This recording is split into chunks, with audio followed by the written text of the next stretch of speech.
and Rob Popolo thought their second daughter, Caroline, was a tomboy because beginning at about 3 years old and continuing on, she strongly preferred all boy things. But it continued, and it was much more than that. And at the age of 6, with a boy haircut and new boy wardrobe, Caroline first entered first grade as John, his authentic self, a vibrant, confident young boy. And John is 13 now, and he's here today with his mom to talk about his journey, the family's journey, and what it means to be transgender. So I want to welcome you both to the show today, and thank you both so much for being here. And before we get started on specific discussion about transgender and how it impacts you, John, and your family, could you introduce yourself to the audience and tell us a little bit about yourselves? Sure. My name is Meryl Popolo. I am a partner at a CPA firm in Boston. I am a mother of 2 and a wife to 1. Okay, that's great. That's great. My name is John Popolo. I'm 13 years old. I go to school and do gymnastics, and I have an older sister. That's great. And so you're 13 and a half? Yeah. Welcome to the show. It's Thank great you. to have you both here. And you know, this is a topic that a lot of people don't know a lot about. And so you being here to talk about it is going to help people understand what transgender means. And it's going to hopefully help people feel more comfortable and less afraid of what it means. And so I really appreciate the fact that you took the time and put the thought and energy into coming here to talk about it. It's not easy all the time to talk about it, is it? No. It's probably something that, you know, you'd rather just live your life on a daily basis and not even talk about it. Yeah. But it is an issue that needs to be discussed, so I appreciate that. Meryl, how long have you been married? We've been married over 22 years. Okay, and so you started your family. You have an older daughter. You have a daughter, yes. Who's 18 or about to be 18. About to be 18, 2 days. Okay, and when you were pregnant with your daughter and excited about having your first child, and then you had a girl, and then a few years later you decided to have your second child. Yep. And what was that like? Your pregnancy was the same? Yep. We were very fortunate. You know, both my pregnancies were very good. My second pregnancy, as you can imagine, when running around with a toddler, it wasn't as special. Right. And we also ended up moving into the suburbs when I was 8 months pregnant, because we had been living in the city. It was just too small to have 2 kids in the city, so we moved to the suburbs. So 8 months pregnant, I'm moving, a new house and all that. So needless to say, I didn't spend a lot of time on my pregnancy and thinking about it. Right. But the one thing I was excited about is that I was going to have another girl. I was going to have a sister for my daughter. So you knew that? We didn't have a gender reveal? We did. You no. had a gender? No, now we laugh at those gender reveal parties.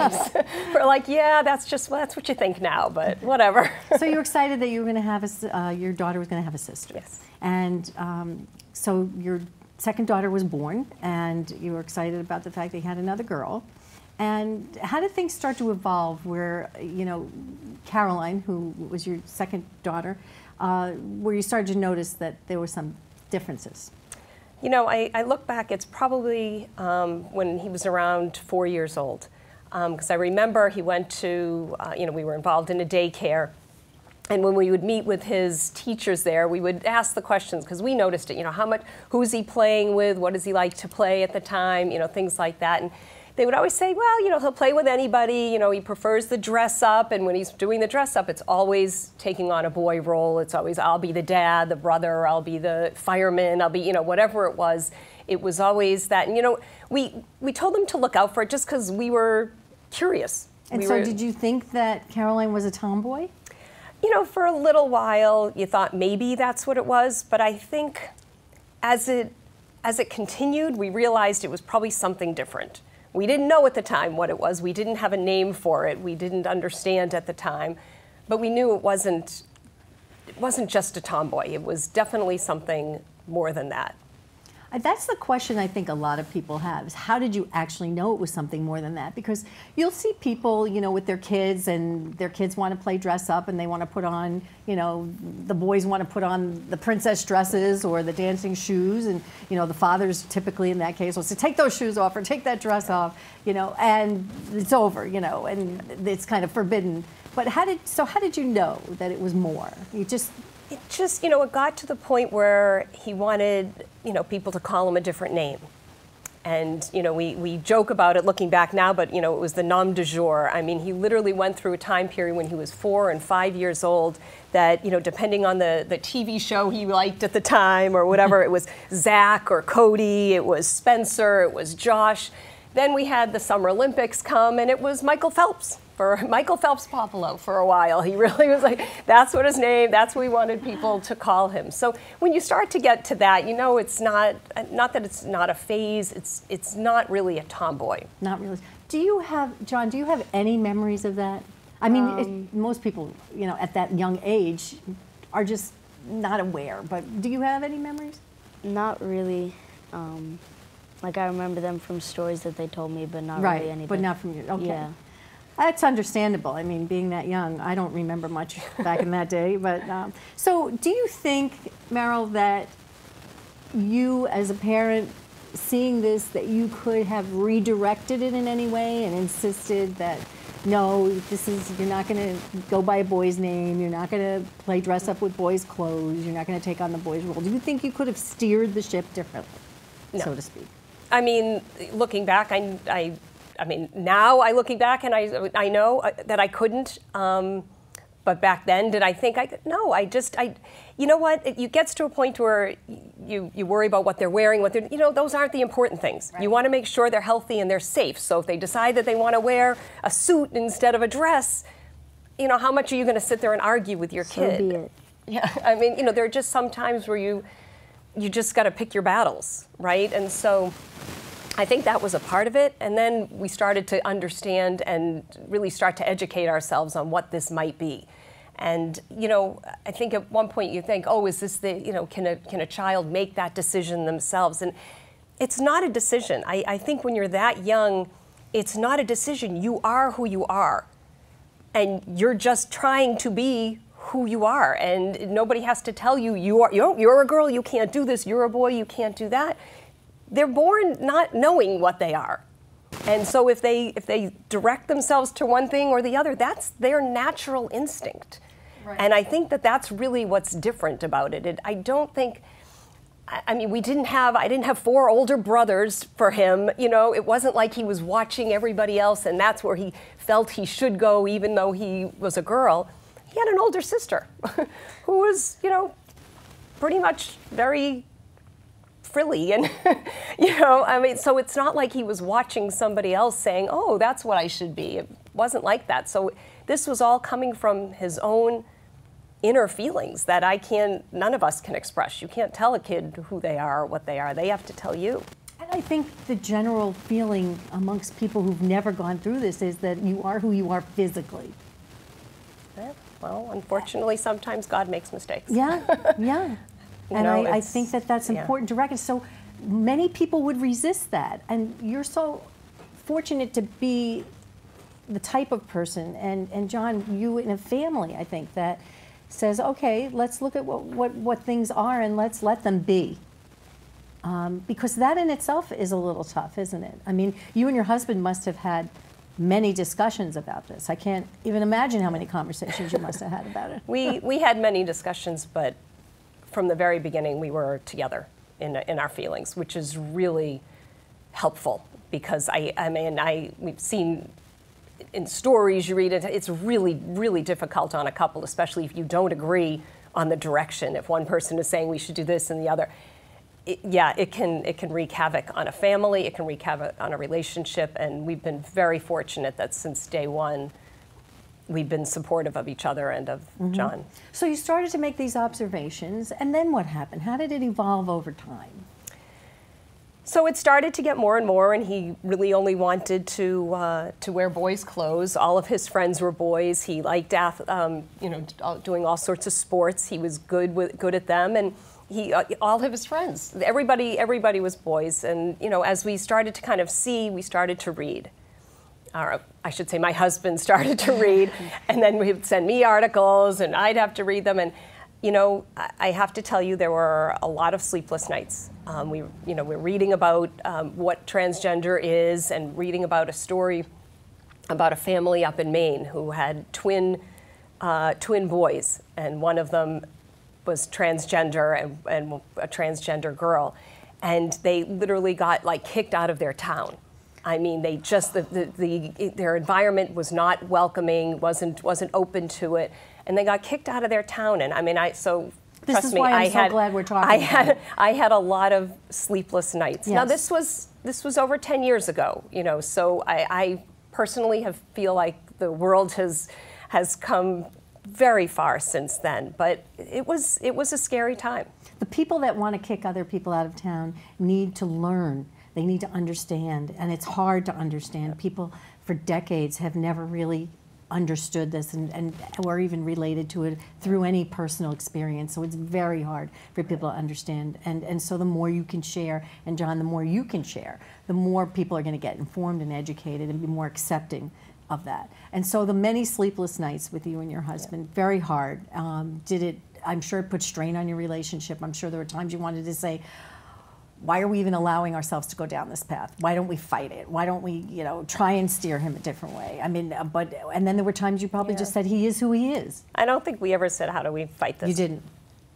No. You just knew right away. I guess, you know, you put on your, oh my God, how do I help him? How do I pave the way? I mean, because, you know, we've spent the last, you know, 8-10 years of our lives literally, you know, paving the way for him, you know, working with the school, working with camps. I mean, it's like, there's always something that comes up that we say, okay, how do we make sure that this is going to be a safe environment for him? And so that's what we've been doing all our lives and all his life. You know, but kind of getting back to kind of how did we know? So once we started to read about it and understand, oh, wow, he might be transgender. Okay, now what do we do? What do we do?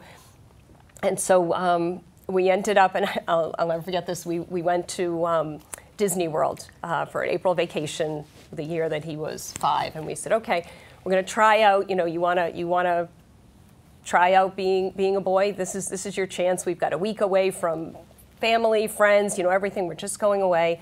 And, you know, he started to say, okay, well, you know, call me John, because apparently that was the last one that stuck, the last name.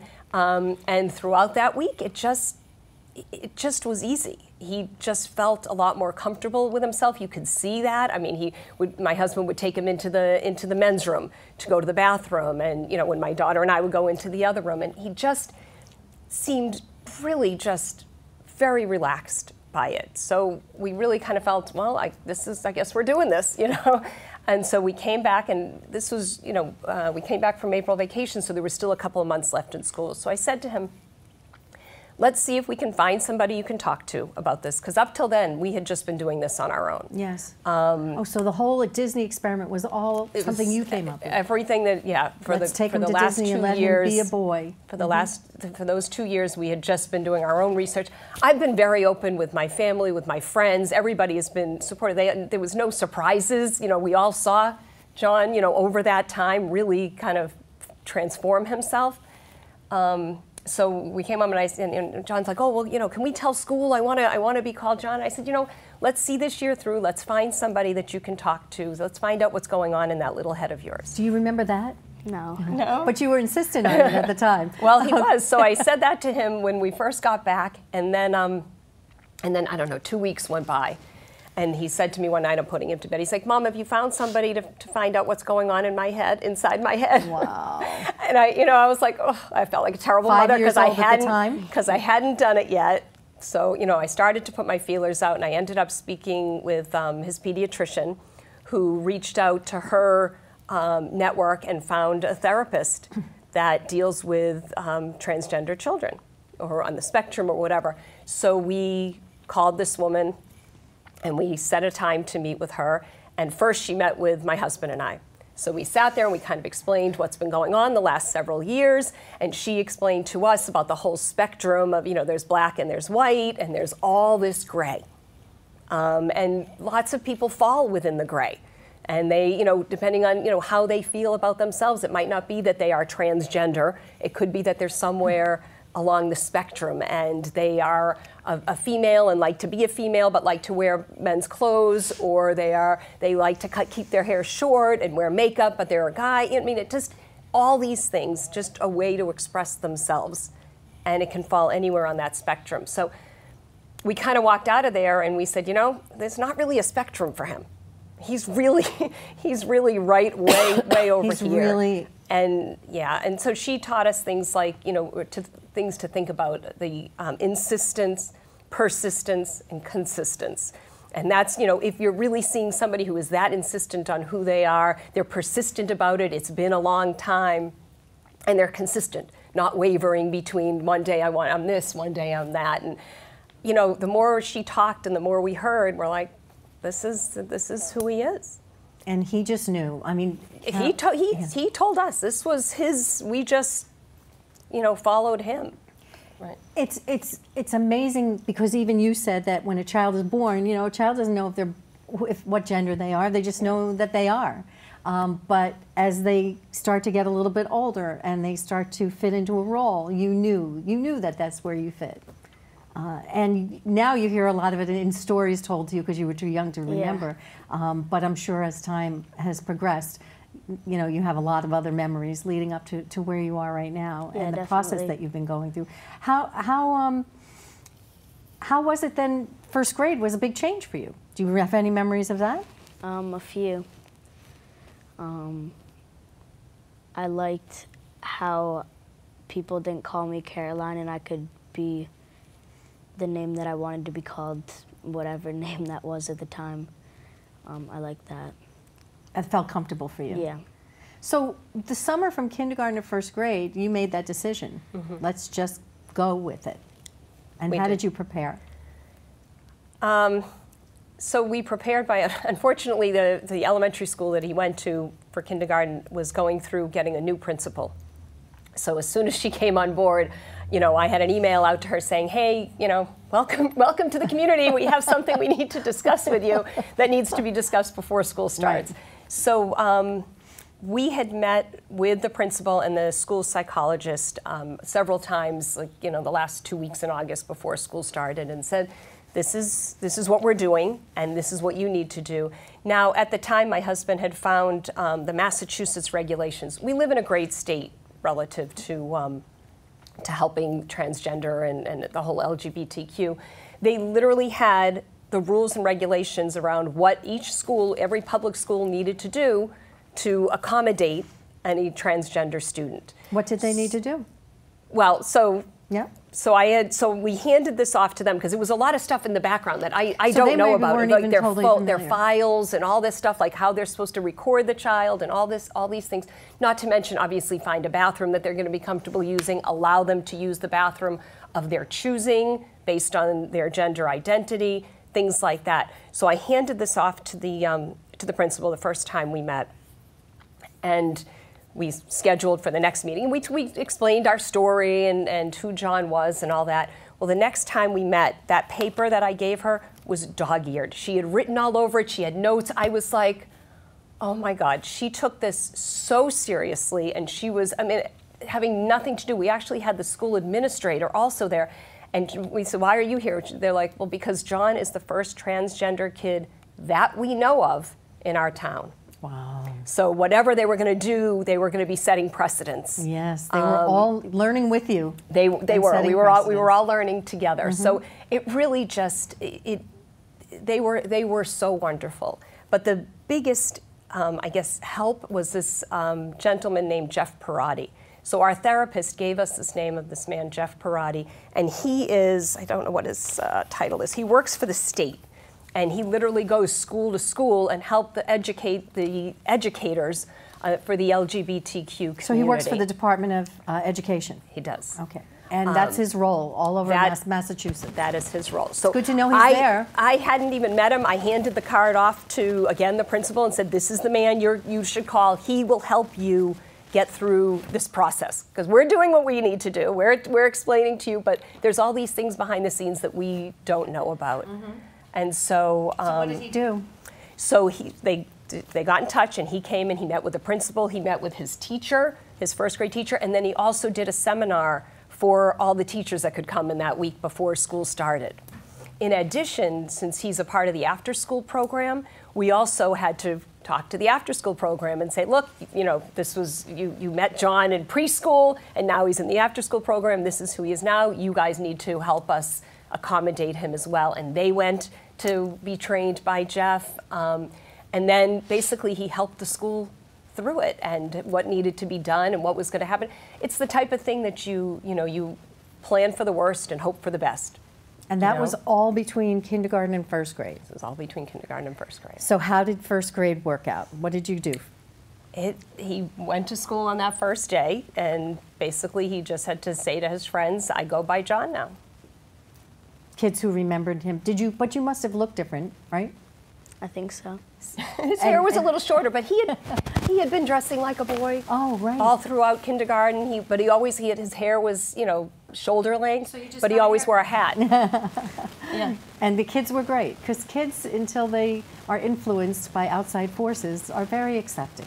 Right. And at young ages, it's a lot easier with kids, because they haven't really been exposed to all the negativity and the things that adults are saddled with. So it was easy for you in first grade. It felt good? Yeah. That's good, I'm glad. And so when they got the school ready and they got the staff ready and they did everything they needed to do to accommodate John, the bathroom situation, did you say they had to find a special bathroom, or what? No, if that's what he wanted, they could have. He wanted to use the boys' room. Okay. With all the other boys. And so school got underway, first grade, everything's going fine. How does life progress after first grade? You're 13 now, so let's talk about the life as it has progressed since then. Tell me what do you feel, when did you first start, or your earliest memories first start of your transgender situation?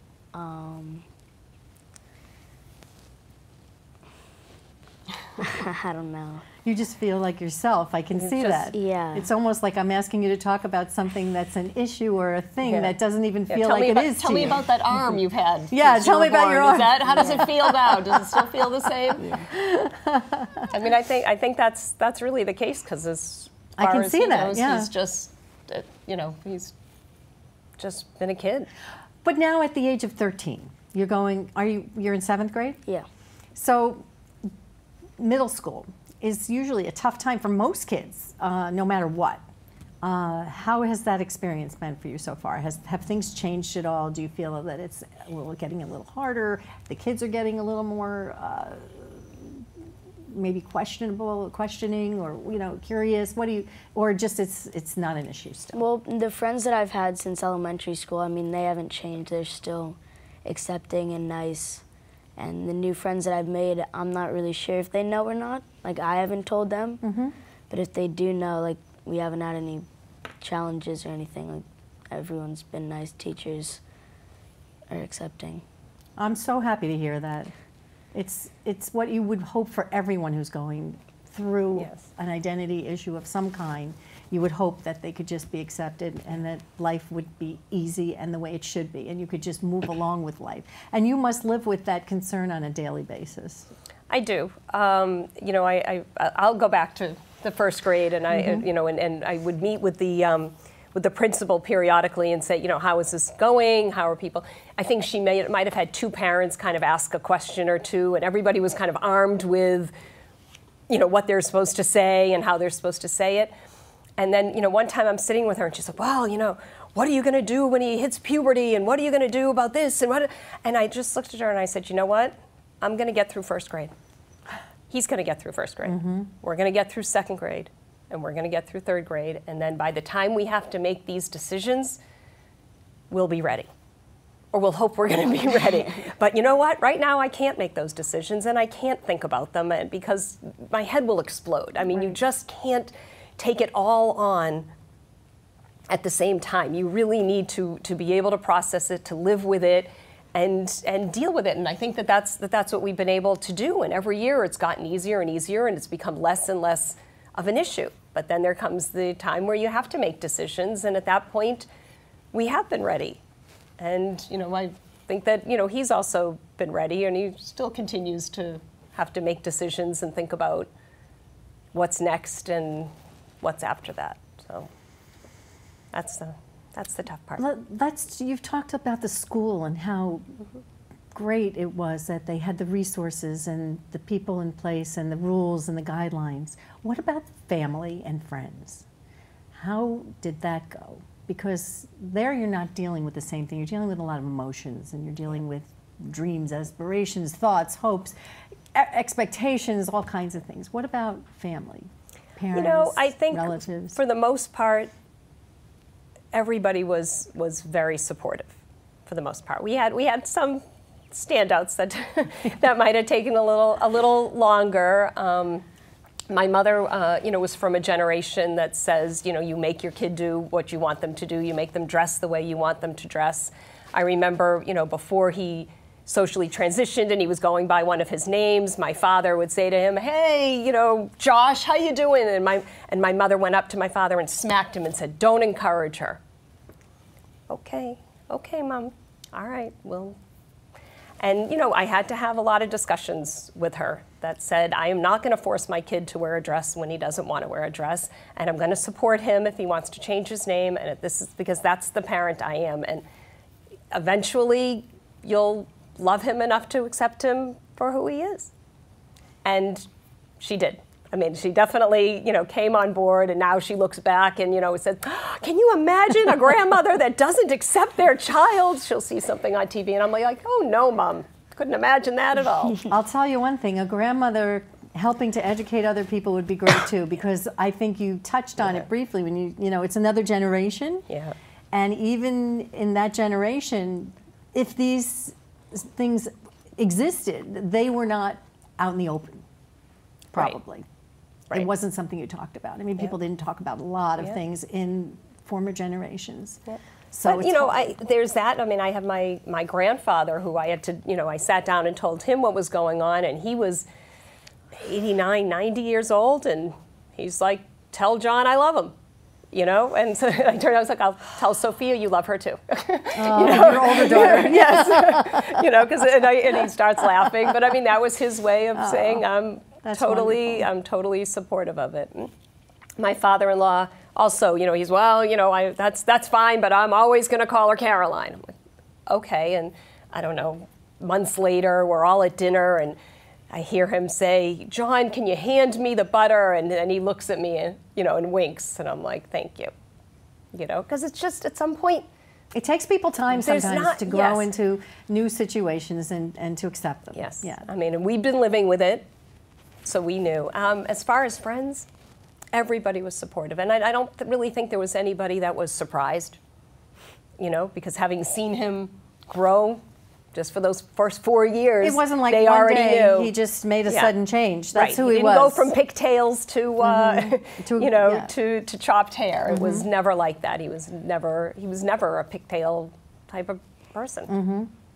Well, you said something earlier, you know, that sometimes God makes mistakes, and I think that that's one of the best explanations. You know, when things don't match up, you have to go with what you're given and be true to it. And I think that, you know, I commend you and your husband and your family and everyone for not resisting and for being as open about it and accepting of it, because you don't see that very often. John, do you know other kids who've gone through this? Yes. So do you feel that their world has been as accepting of them as your world has been? No. No. What do they say about it? How hard is it for them, and what experiences do they share that make you feel lucky about your situation? Well, it's different for each person. I know one person whose dad didn't accept them, but he didn't want them to not be who they wanted to be. Right. So then he decided that he had to leave because he didn't want the kid to feel like they had to be pressured to be who they weren't. So he had to leave himself because he couldn't live with it, and he didn't want to prevent his child from being who... Because of his religion, but he still wanted to be supportive in some way because it still was his child. Those are really tough situations for people to have to go through young in life. And you hear it from your friends as well, and you know that you're in a good situation. I'm happy to hear that for you. Thank you. Yes, because your parents just their marriage has been strong through all of this. Their thought process and their research and their decisions have been accommodating and strong through all of this, and I think that's amazing, really amazing. Tell me a little bit about Sophia, your older daughter. She's been a part of this, and she's had to live with this as well. How's it been for her? You know, I think as a whole, she loves her brother, as you know, any siblings do. they fight a lot. You know, I think that when he first socially transitioned, she said, "Mom, I have some questions. Can I talk to his therapist?" And so we brought her to one of his appointments, and at the end, the therapist came out and she said, "So, Sophia, I hear you have some questions for me." And she looked at the therapist and she said, "Will I ever get my sister back?" And of course, I got all choked up, and the therapist was like, "Probably not. You know, probably not." And after that, she's like, "Okay." And she's, you know, been supportive. I mean, all of her friends have been supportive because all of her friends were, you know, at the elementary school when John was in kindergarten, and they were all fifth graders and stuff. So they all knew John. And then the next year, when he transitioned, they all knew about it too. And you know, I think that as far as she's concerned, the only thing that would concern her is that does he get more attention because he's got this issue or you know whatever. Right. You know, I think that would be Siblings fight for attention. Right. That's for sure. That would be her one thing. "Oh, you're always doing this with John, or you're taking him here, or you know, it's all about." Well, that's because. So, other than that, she's. We should have had her come today. I invited her. You did? Oh, good. I did. Good. I'm glad. I asked her several times. I didn't think of it, but I'm glad you invited her. Yeah. I did. I did ask her if she wanted to. How's your relationship with your sister? Really good. I'm glad to hear that. So she got a little brother, you know. She thought she had a sister, but she got a little brother, and she's accepted it. That's good. She absolutely has. Yeah. There's been very little, you know, unacceptance. I don't know the word. There's been very little pushback in our family and friends. So, John, I get the sense from you that, you know, you're living your life and enjoying your life, and this is not something you think about on a daily basis. No. Do you think that will change? Are the adults that you're working with, whether it be a therapist or any groups that you belong to, are they telling you that will change, or you know, what is the advice that you're getting going now that you're entering puberty and 13? I mean, just kind of be who you want to be. Don't let anyone else tell you otherwise. And if they don't agree with you, then they don't agree with you. And you can't really do anything about that. That's good advice. Good advice. I think safety is always going to be an issue, right? What do you think about that? I'm always thinking about that, which is why I'm always trying to be one or two steps ahead of him. Although I have to tell you, from what my daughter tells me about the high school in our town, very, very accepting. She said, you know, everybody's something, and it's just not an issue. Everybody's something. She just said that. Like everyone has their own issues. They have their own issues. There's all sorts of different sexualities and genders and everything happening at the high school, and nobody cares. I think there is this new generation. We talked kind of about the generations. I think this new generation, this is what they're growing up with, and to them, there's no difference. You know, it just is. Everybody's going to have their thing and be who they are and explore their sexuality or their gender in different ways, and really nobody cares. As you go through this, though, and that's a great way of thinking. You hope that maybe people can be healthier, having that type of approach to life, instead of, you know, repressing everything or suppressing everything, I should say. But you have resources available to you that have been very helpful, and I'd like to share some of those resources with others who may need them as well, because obviously getting the right resources, and we can take a look at what those might be, but getting the right resources can be very difficult, and you were lucky. You already mentioned Jeff Perotti. You said he was the person that came to the school and helped them get ready. Is that correct? Yes, he's terrific. And so he's still there, and that's his email address and phone number, and he's there to help all the schools throughout Massachusetts accommodate students in the LGBTQ community. Then you also mentioned this clinic. What did the clinic do? So the GEMS clinic is what's going to help John on his journey and his physical transformation. So right now they've helped by giving him a puberty blocker. Okay. So that right now he is putting off going through any sort of puberty, and then through them we'll start him on testosterone so that he'll be able to really start to become a man. Okay. And Jen Horton has been The therapist. Yep. For those people that are interested in contacting any of those resources, the contact information is here on the screen, and there are also some websites listed here: genderspectrum.com, transparent.com, transequality.org/about-transgender. Good resources, I think, and that you would recommend people take advantage of? Yep. So thank you for that, and I hope that for our viewers that's helpful, and that people can pass that along to others that might need it. So at age 13, and you're talking about a puberty blocker, what exactly does that do, and when does that process start, and how do you know that's what you want to go through? Well, the puberty blocker isn't really a permanent thing. It can come out whenever, and it pretty much stops me from going through female puberty. And then testosterone shots I would get once a week. My sister said she wants to give them to me. Maybe she takes out some of her frustration, right? Yeah. But that helps me go through male puberty, girl beard, deeper voice, stuff like that. Muscles. Now, obviously, when you do that, it becomes not just a mental type of situation for you, but it becomes a physical situation for you, more than appearance. And so is that a permanent decision? So that Yes. It is? So that is. I mean, obviously the blocker is pushing off and giving you some time, giving him some time to make sure that that's the right decision. Because once you take the blocker off, he would immediately go through female puberty. But if he starts on the testosterone shots, then he's going to start to go through male puberty, which will impact his ovaries and his uterus and stuff like that to the extent that it would be irreversible. He could stop the testosterone, but he wouldn't have functioning ovaries. He might then still revert back to female puberty.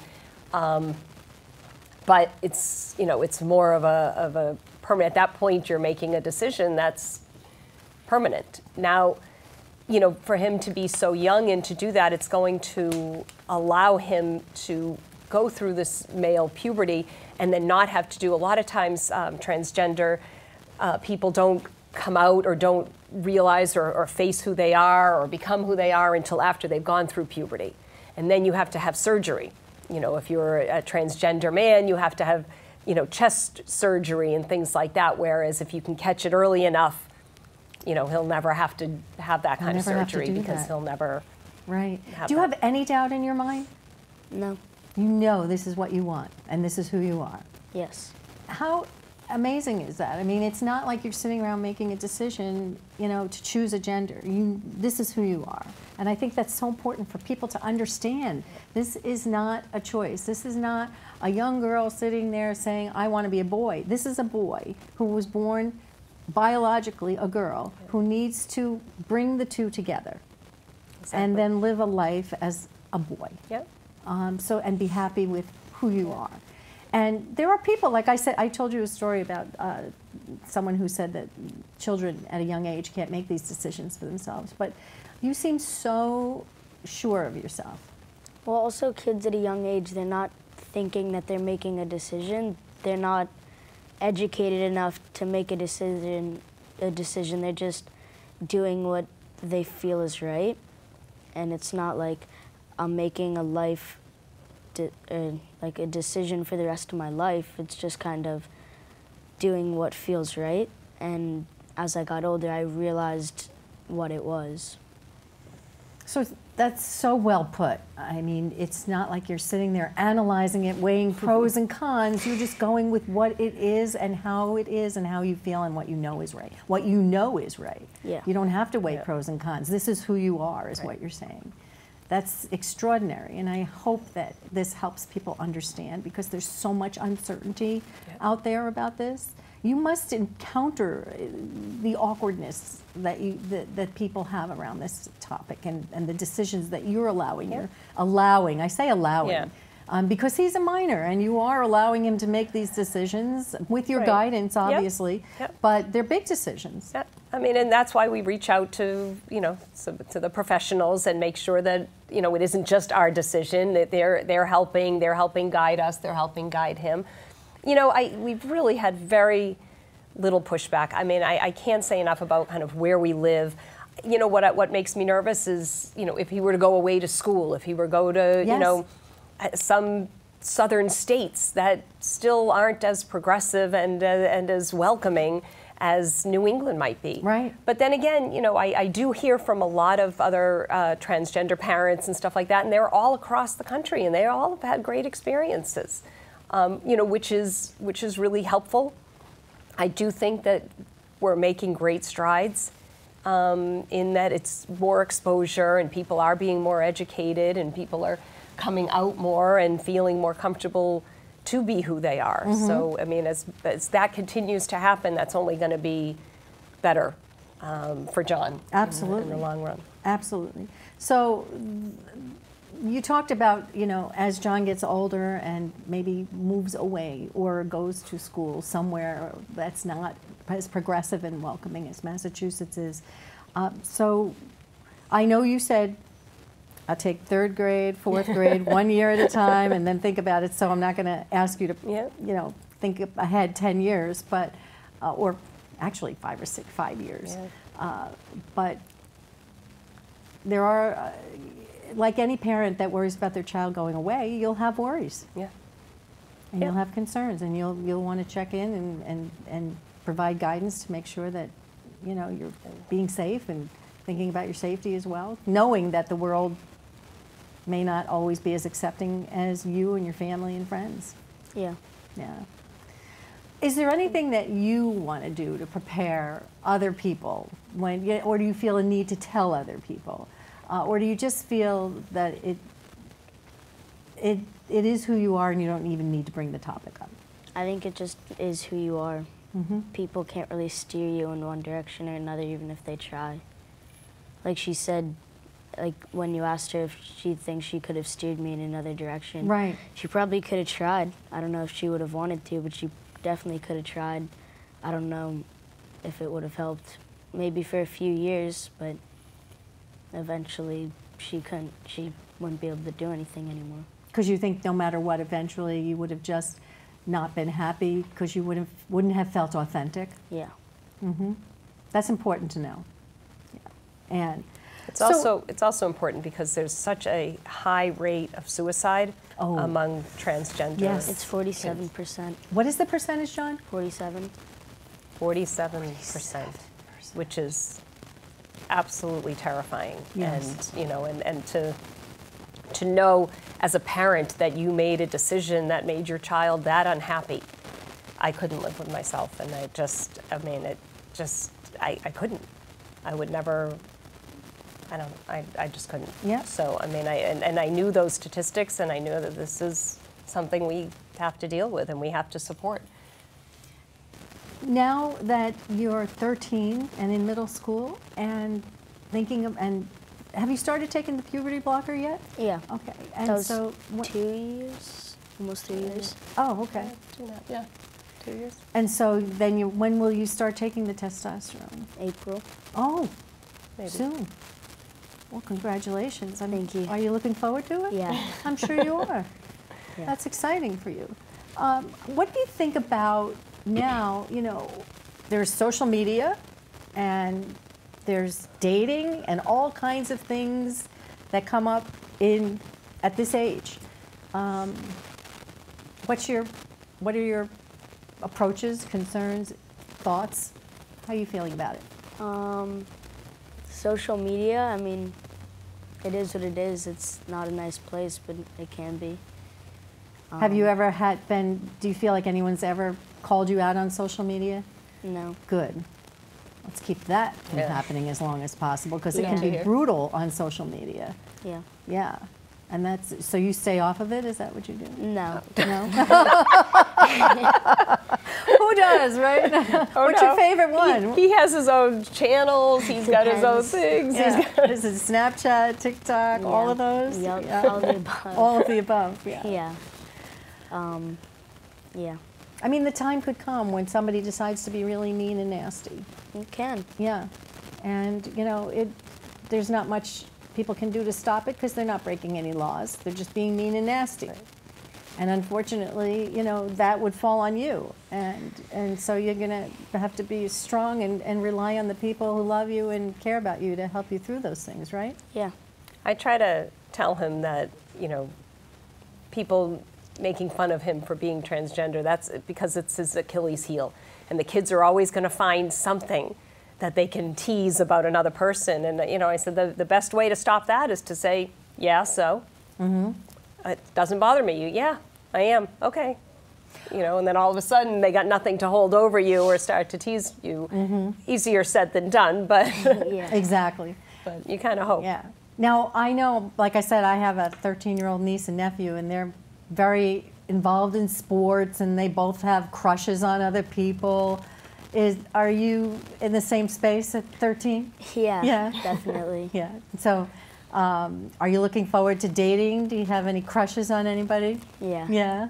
Well, that's good. And how about sports and clubs and activities? What kinds of things do you like to do? I do gymnastics. Oh, that's great. Yeah. Very good. Competitive. He's really into it, yeah, which is fun. Excellent. And do you have any favorite celebrities and stars or comedy shows that you like to watch? Tom Brady and Julian Edelman. So you're a football fan? Okay. football So what do you think's going to happen with Tom Brady? He's staying right You here. think so? Are you placing hope your so. bets? Yep. Oh, I hope you're right. Yeah. I hope you're right. Yeah. Me too. Oh, yeah. That would be great. And so let's talk a little bit about how you can help other people, because I have to say that you seem so comfortable, both of you, and your experience has been almost like textbook kind of in terms of how you would hope this would happen for others. Can you help the people that are watching who know people going through this? Can you, first of all, there's a lot of terms that we have to know, right? We have to know how to even address people properly, what to call them, what are the terms that we should be familiar with, what are the things that we should say properly. And we have some terms that we can take a look at and maybe share with others so that they can understand the language. Like, first of all, if we look at them, can you go down the list for me and tell me, you know, what you think in terms of how to use some of these terms properly to make people feel like you're addressing them and being more proper? Sure. I think the biggest misconception is like the difference between gender and sexual orientation. Okay. So I mean, I heard once that in order to think about it, you can think about gender is who you go to bed as, and your sexual orientation is who you go to bed with. Oh. So they're not one and the same thing. And a transgender boy could like another boy or could like a girl, and one doesn't drive the other. So your gender identity and your sexual orientation are two different things. So obviously your gender identity, like I said, is who you go to bed as. Being transgender just means that your gender identity doesn't match your physical attributes. Okay. And cisgender is a person whose gender identity does match their physical attributes. You see now people are starting to use pronouns. They sign things with their pronouns. They say cis or they say, his, her, you know, them. They're different things, and people just generally now are starting to at least acknowledge. And you know, even if you're cisgender and you're a female, you say I go by her, right. and stuff like that. I've never heard it described the way you did before about gender identity versus sexual orientation. That's a really great way to make it clear for people. Yeah. So thank you for doing that. I hope that resonates with a lot of people and they have a better understanding of that. You know, you've provided a lot of resources, some terms that people can use, and professionals that people can call. But what are some of the things you'd like to advise for people starting on this journey or maybe resisting the journey? You know, what would you like to tell them to help them through this whole experience? You know, from a parent perspective, you got to listen to your kids. I mean, they're being who they are, and they're making it clear in whatever manner they can. And I mean, a toddler isn't going to tell you in so many words, but they're going to show you. And just be supportive. I think that we put so much emphasis on a girl and a boy and a pink and a blue, and it just, why? You know, like, you know, why can't it all, you know, be more gray? It doesn't always have to be black and white. And it, you know, I think that we were very fortunate, I say, because, you know, John was a trans boy. Now, a lot of times I would think that a trans girl is a little bit harder for maybe the father to think about, wait a minute, this is a boy and he wants to wear a dress, and really coming to terms with that. Whereas I think, you know, having a tomboy, a girl who likes to act like a boy, is maybe a little bit more accepted. It's too many labels, and I think it's really narrow, and it's unfair to these kids who, it's not something they can help. I mean, it really isn't something you can change or fight. People are who they are. And what are the 3 keys to knowing that this is not a phase? I think you mentioned persistence was one of them, right? Persistence. If your child is persistent. Insistence and consistent. Over what period of time would you say? You know, I mean, it depends, because you don't have to make decisions all that fast. Right. I mean, you don't have, but I mean, you'll feel it. You will know over time. I mean, so that's what I said. if they persist, yeah, and insist, and it's consistent. So they're not wavering. Changing. They're not, yeah. Then I mean, that's really how you would know, and if they're wavering, and then maybe they're somewhere on the spectrum. Maybe they're somewhere in between. And although it might be harder for you as a parent to understand, you still just got to try to figure it out, and support them and allow them to wear what they want to wear, and did you ever think to yourself, why me? Did you ever feel like, why am I going through this? No. No. Did you? No, it's why him. I mean, I feel bad. I mean, to me, it was more, I feel terrible that my son doesn't have the same parts as another boy does. That upsets me. That's not why me. That's, I feel bad for him, and I see a future that's not going to be as easy as a cisgender person. Right. Exactly. And I guess the other thing is that, you know, when you're going through that, you know, as a parent, you're in control, so to speak, but yet you don't want to be in control of that. You don't want to have to be in control. Right. And there are some things you aren't in control. You can think you are, and you're not. You're not always in control. You know what really resonates with me today, talking to both of you, is that, I mean, you're only 13, and you've had to have some pretty intense conversations about a lot of things at this age that 13-year-olds haven't talked about yet. That in itself, and you seem so comfortable about it, and you seem so kind of casual and relaxed about it. And I don't know if that's just because you're here, but you know, it kind of seems like it accelerated your maturing process a little bit. You've had to talk about a lot of things. A lot of kids your age don't even understand, you know, a lot of issues about sexuality. You've had to take them on, you know, even earlier. And that's, I wonder now if, you know, that's why you seem so mature. Was it hard? Sometimes. That's only sometimes he seems mature. Sometimes he can be very immature. Yeah. Well, you're 13. It is, you know, what's amazing, and I don't know if you would even say it's amazing, he is such a typical 13-year-old boy. I mean, it's a weird phenomena, I guess. I mean, but he just is in every aspect. I don't know, you can't kind of say, wait a minute, that's not, you know. But there was, you know, I guess one point he asked. It's also who I grew up around. I grew up around boys my age. Yeah. So it's kind of like I just kind of fit it right in there. Yeah. And just kind of grew up with them. Yeah. But I know at one point he asked if he could get his ears pierced. And, you know, my first instinct is, no, you know, you're a boy. And I'm like, oh my God, I am doing that same thing I tell people not to do. I shouldn't put it in. Okay, you want to get your ears pierced? Fine. That's not, again, not a big deal. I did notice you had some really nice earrings on. I did notice that. Yes. They really sparkle. They're very nice. You know, so I have to stop myself. Yeah. You know, we all do. Times that I say, wait a minute, I'm being, you know, inconsistent in my own thing. I'm supporting him, and yet I'm saying, you know, so you just kind of have to let things go. So when you think about your future, because everybody does when you're growing up, you think about what I want to be, what do I want to do when I get older. You know, even at 13, you think about those things. What are some of your thoughts?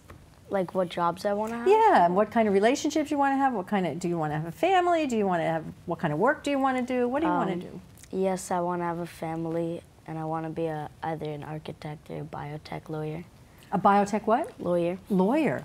Wow, an architect or a biotech lawyer at 13. That's pretty specific. How'd you come to that conclusion? Because I like buildings and building things, and my dad's a biotech lawyer. No, fantastic. Good for you. What other aspirations do you have? Be strong and athletic. How about go to the Olympics? Really? The Olympics, yeah. You really want to go to the Olympics? In gymnastics? Mm-hmm. Fantastic. Good for you. I hope you make it. Thank you. I really do. I'll be looking for you to see if you're in the Olympics. That's fantastic. That's a hard road to go down, but if you want it, I think you have determination and you'll get it. Thank you. And you'll certainly have incredible support because you have it already in your life, and that's. Yeah. I wish everyone had the same level of support. I feel for the people that go through this and don't have what you have. Don't have the family and just the community around you supporting you like that. And that's probably why we're looking at statistics like 47%. Yep. So I think that every conversation that you can have, and even the conversation that we're having right now, is going to help a lot of people. Anything else you want to add to, you know, about relationships, you and your husband, your family, you know, how you've dealt with this? Anything else that you can share, words of wisdom to pass along to others who are going to take from this conversation today? You know, I think the biggest thing, and I had said that earlier, is just, you know, taking that one day at a time and dealing with each thing as it comes, and not getting yourself too hung up in a future that you could really, you know, just get very nervous about and make yourself crazy, and you can't control it and you can't do anything about it today. Right. And that by the time you get there, you will have the strength and the understanding to be able to make those more difficult decisions. Mm-hmm. And I think what I see in you, Meryl, is I see someone who is proud and not fearful, confident and not afraid. Maybe you were a little, and maybe sometimes you are a little afraid, but you overcome it. You seem to really, you don't let it control you. You take control. Yeah. And I commend you for that. I think that requires a lot of bravery as well. And so I wish you all the best, and I thank you so much, because I feel like you've really helped a lot of people with this conversation today. Thank you. So special thanks to Meryl and John Popolo for being here today. It's not easy for a 13-year-old or his mom to come on a show and talk about something this personal, but they put themselves out there to help us all learn from their experience what it means to be transgender. Because if you or someone close to you hasn't gone through anything like this, it can be hard to relate. So I encourage you to share what you learned today with others, start conversations, use Meryl and John's experiences and the resources they shared to help others understand. We can and should work harder together to make our world more welcoming, more safe, and so that for all transgender people who just want to be their authentic selves. That is what it's all about. Thank you for tuning into the Audrey Hall Show, where you will always learn something new.